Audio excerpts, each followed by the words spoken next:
Yo, what's up, guys? It's Carson and Colin here. Something fun I did this week was I went to my first soccer practice. And something fun I did this week was I got a new video game. Anyways, guys, this week we will be learning about you can show you care about others by walking away from a fight. That is right. Okay, so remember that for, the whole week. We have two new dance moves this week, and our first one is the stir the pot. It's like where you just look like you're holding a huge spoon and then you're going around like that. Stirring some soup or something. And then our next one is, what is it called, Colin? I'm pretty sure it's called the reach down, grab up. So it kind of goes like where you reach down and you just pull up and you keep doing it. You can do it really fast or you can do it as slow as you want. You know, it kind of looks kind of cool. And now for our guessing segment, Colin has his bike over here, and you guys gotta guess what color it is. And I'm gonna give you four options. Is it gray, red, green, or blue? All right, and now Colin's gonna show, and have you guys guessed? All right, good. And now Colin's gonna show it to you.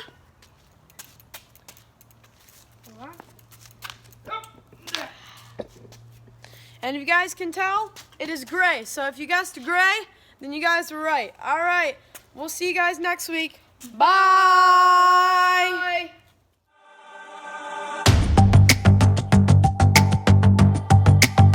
You're my courage, I don't have to be afraid. You're my fortress, no matter what comes my way. You're my treasure forever, yes, we'll be together always. Even when the days get harder, I know you'll rescue me. Even when the sky is darker, I know you'll bring me peace. You are my strength, you are my savior.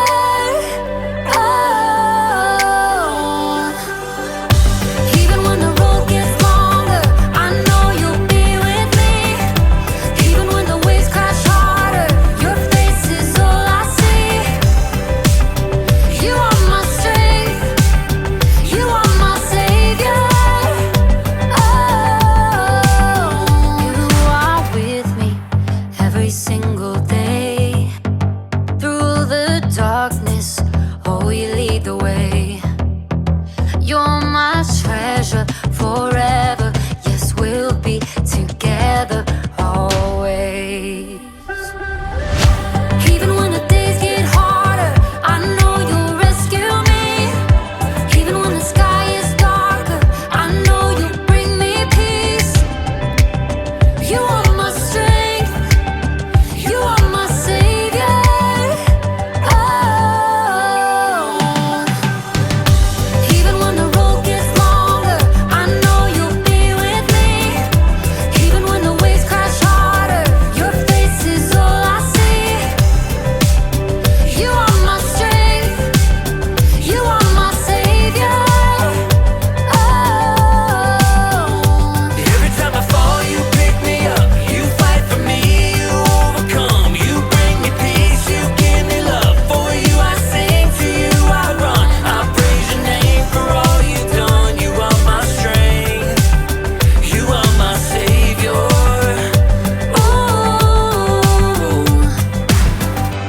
even when the days get harder, I know you'll rescue me. Even when the sky is darker, I know you'll bring me peace. You are my strength, you are my savior. Oh, even when the road gets longer, I know you'll be with me. Even when the waves crash harder, your face is all I see. You are my strength, you are my savior.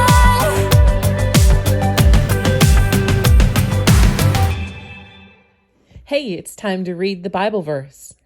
So let us do all we can to live in peace, and let us work hard to build up one another. Romans 14:19. Great job.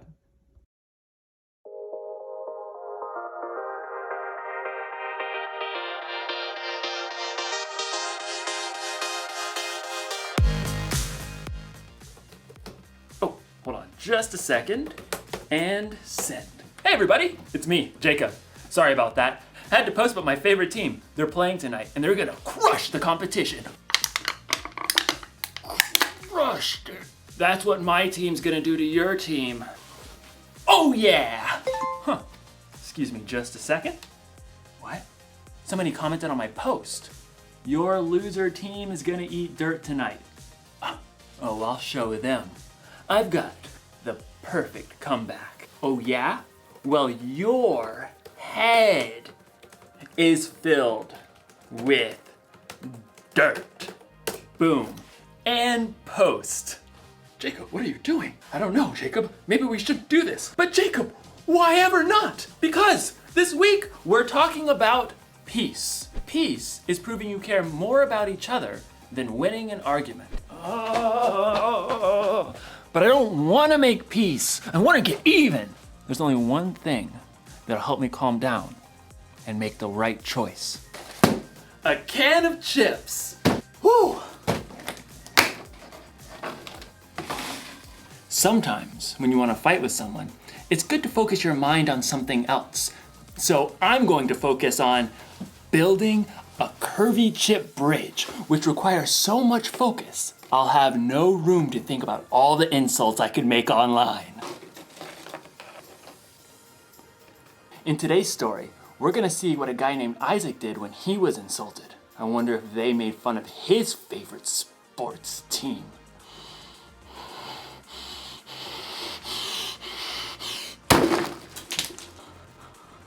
Oh, no. Guess I'm gonna need to focus a little bit more.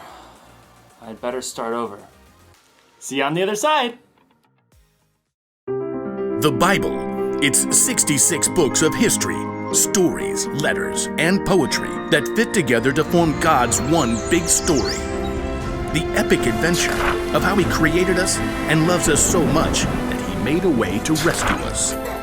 As we travel through the Bible, from Genesis to Revelation, we discover people who met God and found their lives changed forever. Now, for an amazing story, inspired by the book of Genesis, chapter 26. God had chosen Abraham to follow him, and God made the same promises to Abraham's son, Isaac. I will make your children after you, as many as the stars in the sky, and I will give them all these lands. All nations on earth will be blessed because of your children. Thank you, God. The land of the Philistines where Isaac lived had experienced a period of famine, but God blessed Isaac's crops. Hey, boss, we done gathered 100 times more wheat than we planted. Excellent. 103.7 times as much to be precise. And your flocks and herds are multiplying like rabbits. Actually, they're increasing like sheep and goats, because that's what they are. Very well, carry on. Unfortunately, the Philistines who lived nearby grew jealous of Isaac's success. They shoveled dirt into his wells, cutting off his water source. Excuse me? The king of the Philistines called for Isaac and issued a command. You have become too powerful. Move away from us. It wasn't fair. Isaac had plenty of men who could stand against the Philistines and fight, but he chose to keep his cool. All right, we'll move down to the Valley of Gerar. Isaac and his family packed up everything he owned. I knew I should have been saving all those Camel X delivery boxes. They moved on and made camp in the Valley of Gerar, where Abraham had lived many years before. Oh, all right, men. Let's open up those old wells my father dug. Isaac's servants immediately got to work, digging for water. Ooh-wee! It's hotter than a snake in a hog's back out here. My calculations of soil composition. We should hit water in precisely 2.6 seconds. Well, ain't that the bee's knees? Abraham's old wells filled with cool, clear water once again. The happy herds and flocks could drink their fill. That is, until the nearby Philistine herdsmen showed up.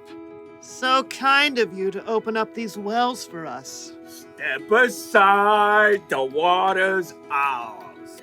Isaac's servants gaped at the Philistines. You got some nerve. These wells belong to Isaac by ancestral tradition and dint of hard labor. Whatever. We're taking the well. Oh yeah? We're gonna have to fight me for it. I believe the appropriate course of action is to flee. As Isaac's servants and the Philistine herdsmen faced off, Isaac himself arrived. Easy does it, fellas. There's plenty of land in this valley for everyone. We'll move along. But we can take them. Let's go. So Isaac and his family and his servants and his flocks all moved camp down the valley, and once again his servants set out to dig new wells. This is an exercise in futility. Yeah, well, I've been working out. My futility is really strong. Look here. The new wells also produced clean, clear, cool water, but it wasn't long before Philistine herdsmen arrived on the scene. Yes! Another day, another well for us. Why, I'll flatten you back to the flood. Step aside. Eek, save me.